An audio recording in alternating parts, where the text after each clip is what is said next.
दोस्तों, आज मैं आपको जो कहानी सुनाने जा रही हूँ, ये कहानी है 4 दुल्हनों के जादुई लहंगे की। तो चलिए दोस्तों, देखते हैं आज की ये कहानी। एक दिन की बात है, कुणाल जादूगर अपने घर के सामने टहल रहा था। तभी अचानक से वहाँ पर 5 दुल्हनें रोती हुई आ जाती हैं। उन 5 दुल्हनों को देखकर कुणाल जादूगर को बहुत ताज्जुब होता है और वो उनसे कहता है, अरे तुम 5 कौन हो और इस तरह कहाँ पर जा रही हो? आज हम 5 अपने होने वाले पतियों के साथ मंदिर में शादी करने जा रही थी, लेकिन तभी एक चुड़ैल और राक्षस भाई बहन ने हम पर हमला कर दिया। वो दुष्ट राक्षस हमारे पतियों को पकड़कर अपने साथ ले गया है।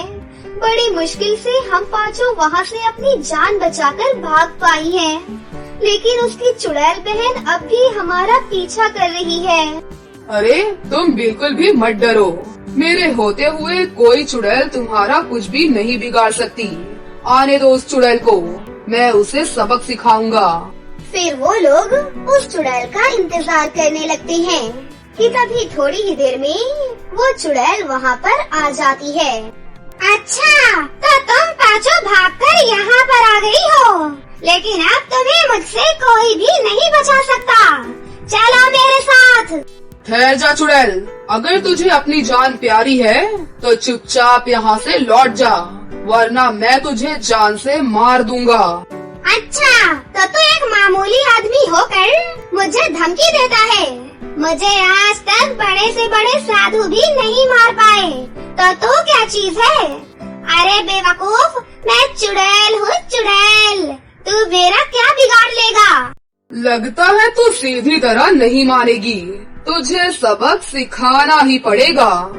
उसके बाद कुणाल जादूगर वहाँ से गायब हो जाता है और अपने घर के अंदर रखा हुआ जादुई लहंगा बाहर लेकर आ जाता है। चल मेरे जादुई लहंगे, इस दुष्ट चुड़ैल को जान से मार दे। लेकिन ये सुनते ही वो चुड़ैल जोर जोर से हंसने लगती है। ये लहंगा मेरा क्या बिगाड़ लेगा? मैं अभी अपने मुंह से आग उगलकर इस लहंगे को जलाकर राख कर दूंगी। फिर अगले ही पल चुड़ैल अपने मुंह से आग उगलने लगती है, लेकिन तभी जादुई लहंगे के अंदर से ढेर सारे बर्फ के टुकड़े चुड़ैल के ऊपर गिरने लगते हैं और देखते ही देखते वो चुड़ैल जमीन पर गिरकर ठंड के मारे कांपने लग जाती है और कांपते हुए कहती है, अरे मुझे बहुत ठंड लग रही है। अरे कोई मुझे बचाओ, मुझसे ये ठंड बर्दाश्त नहीं हो रही। थोड़ी ही देर में उस चुड़ैल का शरीर जमकर पूरी तरह से बर्फ में बदल जाता है। उसके बाद जादुई लहंगा अपनी शक्ति से वहाँ पर एक बहुत बड़ा सा गड्ढा खोदकर चुड़ैल को उसमें दफन कर देता है।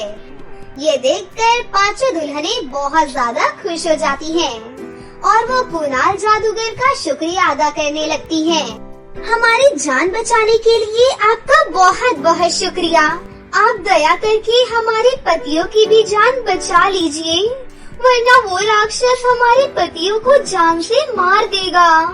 तुम लोग चिंता मत करो, मेरा ये जादुई लहंगा उस राक्षस को भी जान से मारकर तुम्हारे पतियों की हिफाजत करेगा। फिर अगले ही पल वो जादुई लहंगा एक सुंदर सी कार के रूप में बदल जाता है और उन दुल्हनों से कहता है, चलो चलो, अब जल्दी से तुम सब मेरे अंदर सवार हो जाओ। फिर वो 5 दुल्हनें उस कार में बैठ जाती हैं और वो कार हवा में उड़ने लगती है। फिर थोड़ी ही देर में वो जादुई कार राक्षस की गुफा में पहुंच जाती है।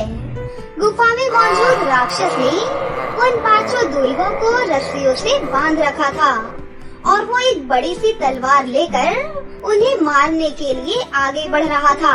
तभी वो जादुई लहंगा अपने असली रूप में आ जाता है। मेरा ये जादुई लहंगा तुम लोग अपने पास ही रखो, ये हमेशा तुम सबकी रक्षा करेगा। अपनी बहन की मौत की बात सुनते ही राक्षस गुस्से से तिलमिला जाता है। फिर राक्षस अपने शरीर का आकार बड़ा करके उस जादुई लहंगे को पकड़ लेता है, लेकिन अगले ही पल उस जादुई लहंगे के अंदर से ढेर सारी तलवारें बाहर निकलकर राक्षस के शरीर पर हमला कर देती हैं। फिर वो सभी तलवारें राक्षस के दोनों हाथ काट देती हैं। अरे मर गया रे, मुझे बहुत दर्द हो रहा है, अरे कोई बचाओ मुझे। फिर वो सारी तलवारें राक्षस की गर्दन को काटकर उसे जान से मार देती हैं। इस तरह उस बुरे राक्षस का अंत हो जाता है। उसके बाद कुणाल जादूगर उन 5 दुल्हनों की शादी करवा देता है। फिर शादी के बाद कुणाल जादूगर उन 5 से कहता है, मेरा ये जादुई लहंगा तुम लोग अपने पास ही रखो, ये हमेशा तुम सबकी रक्षा करेगा। फिर वो जादुई लहंगा उन लड़कियों को ढेर सारे सोने के सिक्के देकर उन्हें बहुत अमीर बना देता है। इस तरह सब कुछ ठीक हो जाता है और वो 5 लड़कियाँ अपने पतियों के साथ एक बड़े आलीशान घर में रहते हुए हंसी खुशी से अपना जीवन जीने लगती हैं। किसी गांव में वैशाली नाम की एक दुष्ट लड़की रहती थी। वैशाली काला जादू सीख रही थी और वो अक्सर गांव के लोगों के जानवरों को मारकर उनकी बलि चढ़ा देती थी। दूसरी तरफ बेचारे गांव वाले सोचते थे कि जंगल का शेर उनके जानवरों को मारकर खा गया है। वैशाली हमेशा गांव वालों के सामने एक सीधी साधी लड़की बनकर रहती थी, जिस वजह से कोई भी उस पर शक ही नहीं करता था। फिर एक दिन वैशाली की मुलाकात एक बुरे जादूगर से होती है। बातों ही बातों में उन दोनों की बहुत ही अच्छी दोस्ती हो जाती है। देखो, अगर तुम बहुत शक्तिशाली बनना चाहती हो तो तुम्हें जानवरों की बजाय इंसानों को मारकर उनकी बलि चढ़ानी होगी, तभी तुम बड़ी शक्तियों की मालकिन बन पाओगी। अरे ये तुम कैसी बातें कर रही हो? लेकिन मैं अकेले इंसानों को नहीं मार सकती हूँ। मैं हूँ ना, तुम चिंता मत करो, ये काम हम दोनों मिलकर करेंगे। फिर इंसानों की बलि चढ़ाने के बाद हम दोनों बहुत शक्तिशाली बन जाएंगे। ये सुनकर वैशाली भी बहुत खुश हो जाती है। फिर अगले दिन वो दोनों पास के जंगल में जाकर वहाँ से जहरीली जड़ी बूटियाँ तोड़कर ले आते हैं। अब हमें काले जादू के मंत्रों से इन जड़ी बूटियों को बहुत खतरनाक बनाना है। उसके बाद रात होने पर वो दोनों सारी जड़ी बूटियाँ एक शैतानी बर्तन के अंदर डालकर मंत्र पढ़ना शुरू कर देते हैं। थोड़ी ही देर में वो सारी जड़ी बूटियाँ बहुत ही काली हो जाती हैं और साथ ही उनमें से तेज दुर्गंध आने लगती है। हमारी जड़ी बूटियाँ तैयार हो चुकी हैं। चलो इन्हें गांव के कुएं में डाल देते हैं। फिर कुएं के पानी को पीने के बाद धीरे धीरे सभी गांव वाले बुरी तरह से बीमार पड़ जाएंगे और कुछ ही दिनों में एक एक कर सभी की मौत हो जाएगी और उनके मरते ही शैतान बहुत ही खुश हो जाएगा और हम दोनों को ढेर सारी शक्तियाँ प्रदान करेगा। अरे वाह, तब तो बड़ा ही मजा आएगा। चलो जल्दी से कुएं में जड़ी बूटी डाल देते हैं। उसके बाद वो दोनों गांव के कुएं में सारी जड़ी बूटी डाल देते हैं। दूसरी तरफ इस बात से बेखबर गांव वाले कुएं का पानी पीना जारी रखते हैं। फिर कुछ ही दिनों में काले जादू से तैयार की गई जड़ी बूटी अपना असर दिखाना शुरू कर देती है और एक एक कर सभी गांव वाले बुरी तरह से बीमार पड़ जाते हैं। जिसके बाद गांव वाले शहर के डॉक्टर को बुलाकर इलाज करवाने की कोशिश करते हैं, लेकिन काफी दवाइयां देने के बाद भी डॉक्टर लोगों को ठीक नहीं कर पाता है और आखिरकार डॉक्टर हार मानकर वहां से वापस शहर चला जाता है। कुछ ही दिनों में गांव के आधे से ज्यादा लोग इस तरह से बीमार हो जाते हैं कि उनका बिस्तर से उठना भी मुश्किल हो जाता है। दूसरी तरफ गांव वालों को बीमार देख वैशाली और वो दुष्ट जादूगर बहुत खुश हो रहे थे। अब ये लोग बुरी तरह से बीमार पड़ चुके हैं इनके बचने की अब कोई भी उम्मीद नहीं है। बस हमें कुछ दिन और इंतजार करना होगा, उसके बाद सभी का ऊपर का टिकट कट जाएगा। इस तरह वैशाली और वो जादूगर अपनी जीत की खुशियाँ मनाने लगते हैं। लेकिन फिर एक दिन एक परी आसमान से उड़ते हुए उन बीमार गांव वालों को देख लेती है। वो परी लोग की सबसे शक्तिशाली परी थी और उसके पास फूलों की शक्ति थी, इसलिए सभी लोग उसे फूल परी कहते थे। फूल परी से गांव वालों की हालत देखी नहीं जाती और वो उनकी मदद करने गांव में चली जाती है। फूल परी जब गांव वालों से उनकी बीमारी के बारे में पूछती है तो कोई भी गांव वाला उसे संतोषजनक जवाब नहीं दे पाता। फिर परी अपनी आंखें बंद करके ये पता लगा लेती है कि किसी ने इन पर जादू टोना किया है। उसके बाद फूल परी अपनी जादुई छड़ी की शक्ति से वहाँ पर एक सफेद रंग का सांप प्रकट करती है। मेरा शक बिल्कुल सही निकला। तुम सब लोगों पर काला जादू किया गया है, लेकिन तुम सभी बिल्कुल भी चिंता मत करो। तुम्हारा सारा काला जादू मेरा ये जादुई सांप अपने अंदर खींच लेगा। फिर वो सांप एक एक कर सभी गांव वालों को काटना शुरू कर देता है और देखते ही देखते सांप का रंग पूरी तरह से काला हो जाता है। सुनो मेरे प्यारे जादुई सांप, जिस किसी ने इन लोगों पर काला जादू किया था उससे जाकर सबक सिखा दो। फिर वो सांप वहाँ से भागता हुआ वैशाली और उस जादूगर के पास आकर उन दोनों को काटना शुरू कर देता है। हाय रे, मर गई रे, मुझे बहुत दर्द हो रहा है, कोई बचाओ मुझे, अरे कोई तो बचाओ। अरे इसने हमारा काला जादू हमारे ही शरीर में डाल दिया है, अरे कोई बचाओ मुझे। देखते ही देखते उन दोनों का शरीर पूरी तरह से काला पड़ जाता है और वो जादुई सांप फिर से सफेद रंग का हो जाता है। फिर वो दुष्ट जादूगर और वैशाली दोनों तड़पते हुए अपने प्राण छोड़ देते हैं। उसके बाद फूल परी अपनी जादुई शक्ति से उस गांव में एक बड़ा सा फूलों का स्कूल प्रकट कर देती है और सभी गांव वालों को उसके अंदर ले जाकर काले जादू से बचने की विद्या सिखाने लगती है। और 2 दिन की कड़ी मेहनत के बाद गांव वाले अच्छी तरह से विद्या सीख जाते हैं। आज के बाद कोई भी काला जादू तुम्हारा कुछ भी नहीं बिगाड़ पाएगा। और हाँ, जब भी तुम सबको कोई काला जादू करने वाला बुरा इंसान दिखाई दे तो तुम सब अपनी विद्या से उसे सबक सिखा सकते हो। फिर सभी गांव वाले फूल परी का शुक्रिया अदा करते हैं, जिसके बाद फूल परी अपने परिदेश वापस चली जाती है। इस तरह सब कुछ ठीक हो जाता है।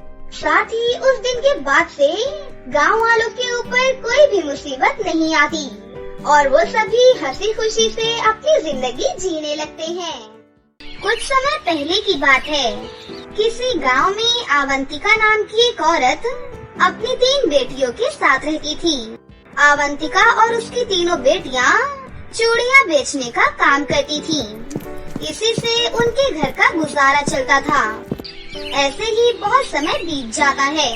फिर कुछ दिनों के बाद अवंतिका अपनी तीनों बेटियों की शादी 3 भाइयों के साथ तय कर देती है, लेकिन लड़के वाले दहेज में बहुत सारे पैसे मांगते हैं, जिससे अवंतिका बहुत ज्यादा परेशान हो जाती है। माँ, लड़के वाले तो इतना सारा दहेज मांग रही हैं। अब तुम इतना सारा दहेज कैसे दोगी माँ? हाँ माँ, हम तो गरीब हैं, हमारे पास इतने पैसे कहाँ से आएंगे? छोड़िए ना माँ, हमें शादी वादी नहीं करनी है। तुम चिंता मत करो, मैं सालों से एक बैंक में पैसे जमा कर रही हूँ। मैं कल ही सारे पैसे बैंक से निकाल कर ले आऊंगी। फिर अगले दिन सुबह होने पर अवंतिका बैंक में पैसे निकालने के लिए पहुँच जाती है, लेकिन जब वो पैसे निकालने लगती है कि तभी अपने पैसे बैंक से गायब देख उसके होश उड़ जाते हैं। दूसरी तरफ जब अवंतिका इस बारे में बैंक के मैनेजर से बात करती है तो बैंक का मैनेजर उसे डांट कर वहाँ से भगाने लगता है और वो बेचारी निराश मन से वहाँ से चली जाती है। फिर वो गांव की एक औरत को इन सब चीजों के बारे में बताती है। अरे बहन, तुमने इस बैंक में खाता खोलकर बहुत बड़ी गलती कर दी। ये मैनेजर बहुत बड़ा धोखेबाज है। इसने तुम्हारी तरह बहुत सारे लोगों के पैसे हड़प लिए हैं। अब हम इसका कुछ भी नहीं कर सकते बहन। हे ऊपर वाले, मैं तो पूरी तरह से बर्बाद हो गई हूँ। अब तो मेरे पास एक भी फूटी कौड़ी भी नहीं है। बिना पैसों के तो मेरी बेटियों की शादी टूट जाएगी। ये सब सुनकर उस औरत को भी बहुत बुरा लगता है, लेकिन वो कर भी क्या सकती थी। उसके बाद अवंतिका चुपचाप वहाँ से अपने घर चली जाती है और घर जाकर अपनी बेटियों को वो सारी बात बता देती है। माँ, अब तो सिर्फ एक ही उपाय है। हमें पहाड़ी के पीछे वाले जंगल की नदी के पास जाना होगा। मैंने सुना है वहाँ पर एक शक्तिशाली परी रोजाना आती है। हमें उनसे मदद मांगनी चाहिए। मुझे पूरा यकीन है कि वो परी हमारी मदद जरूर करेंगी माँ। लेकिन बेटी, वो परी अच्छी है या बुरी, हमें तो कुछ भी नहीं पता है। कहीं वहाँ जाकर कोई मुसीबत न खड़ी हो जाए बेटा। तुम चिंता मत करो माँ, सब कुछ ठीक हो जाएगा। एक बार हम चल कर तो देखते हैं। फिर अगले दिन वो तीनों बहनें पहाड़ी के पीछे वाले जंगल की नदी के पास पहुँच जाती हैं। उसके बाद वो सभी आवाज देकर परी को बुलाने लगती हैं। थोड़ी ही देर में उनके सामने एक खूबसूरत सी परी प्रकट हो जाती है और उनसे कहती है, तुम सब कौन हो और यहाँ पर क्या करने आई हो? हम सब बहुत गरीब हैं। हमारी शादी तय हो गई है, लेकिन हमारी माँ के पास बिल्कुल भी पैसे नहीं है। इसीलिए हम सब आपके पास मदद मांगने के लिए आई हैं। आप प्लीज हमारी मदद कीजिए। हमने सुना है आप बहुत ही शक्तिशाली हो। दया करके आप हमारी लाचारी पर तरस खाइए और हमारे पैसों की समस्याओं को दूर कीजिए। प्लीज परी जी, प्लीज। उन तीनों की दुख भरी बातें सुनकर परी को उन पर बहुत तरस आ जाता है। उसके बाद परी उन बहनों को सोने का एक सुंदर सा लहंगा देते हुए कहती है, इस सोने के लहंगे से तुम एक डंडा मांगना। ये जादुई सोने का लहंगा तुम्हें जो डंडा देगा, तुम उससे जिस भी चिड़िया की पिटाई करोगी वो चिड़िया सोने की बन जाएगी। लेकिन हाँ, इस जादुई सोने के लहंगे का इस्तेमाल तुम सब सिर्फ एक दिन के लिए ही कर सकती हो। फिर तुम्हें कल ही इसी वक्त यहाँ पर आकर मुझे मेरा जादुई सोने का लहंगा वापस लौटाना होगा। ठीक है परी जी, हम कल इसी वक्त आपका जादुई सोने का लहंगा लौटा देंगे। आपका बहुत बहुत शुक्रिया। उसके बाद वो तीनों बहनें परी का शुक्रिया अदा करती हैं और फिर तीनों बहनें अपने गांव वापस लौट जाती हैं। फिर वो सभी कुछ चिड़ियों को पकड़ लेती हैं और जादुई सोने के लहंगे से जादुई डंडा मांगती हैं और उसके बाद वो उन चिड़ियों की उस डंडे से पिटाई करने लगती हैं। देखते ही देखते वो सारी चिड़िया सोने के रूप में बदल जाती हैं। ये देखकर सभी बहनें बहुत ज्यादा खुश हो जाती हैं और उछल पड़ती हैं।